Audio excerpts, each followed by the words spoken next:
श्री गणेशाय नमः। जय श्री कृष्णा। निर्जला एकादशी व्रत कथा। एक बार पांडव पुत्र भीमसेन ने अपने पितामह श्री व्यासदेव से पूछा कि हे पितामह, माता कुंती, भ्राता युधिष्ठिर, द्रौपदी, अर्जुन, नकुल और सहदेव ये सभी एकादशी का व्रत करते हैं।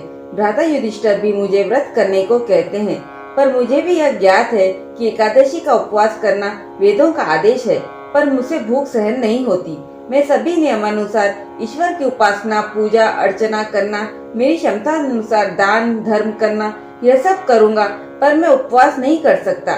कृपा करके उपवास के बिना एकादशी का व्रत कैसे करें, इस विषय में आप बताएं। यह सब सुनकर भीमसेन को श्री व्यासदेव जी ने कहा, हे भीम, अगर नरक के स्थान पर स्वर्ग जाना चाहते हो तो मास की दोनों एकादशी का पालन तुम्हें करना चाहिए, अर्थात दोनों एकादशी को अन्न ग्रहण नहीं करना चाहिए।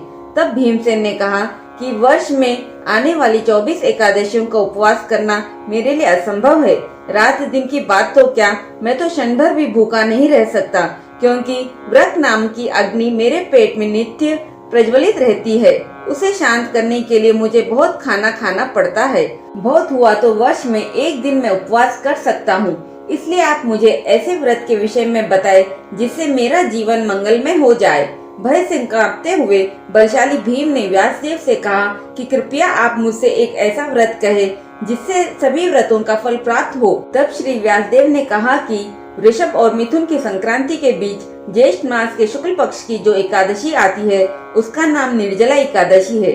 जल भी ग्रहण नहीं करना चाहिए। इस एकादशी में कुछ भी खाना वर्जित है। खाने से व्रत भंग हो जाता है और एकादशी के सूर्योदय से द्वादशी के सूर्योदय तक स्नान और आचमन के सिवा पानी भी वर्जित है। आचमन में 6 माह से अधिक जल नहीं होना चाहिए, अन्यथा वह मदपान के बराबर हो जाता है। इस प्रकार व्रत करने से वर्ष की सभी एकादशियों का पुण्य इस एक व्रत से मिल जाता है। द्वादशी की सुबह अन्न वस्त्र आदि का अपनी क्षमता अनुसार दान कर सकते हैं। जल से भरे घड़े को भी वस्त्र से ढककर उसका दान भी किया जाता है। वह साथ में क्षमता अनुसार स्वर्ण भी दिया जा सकता है। ब्राह्मणों अथवा किसी गरीब व जरूरतमंद को मिष्ठान व दक्षिणा भी देनी चाहिए। ब्राह्मणों को जल, अन्न, वस्त्र यथा सामर्थ्य दान करना चाहिए।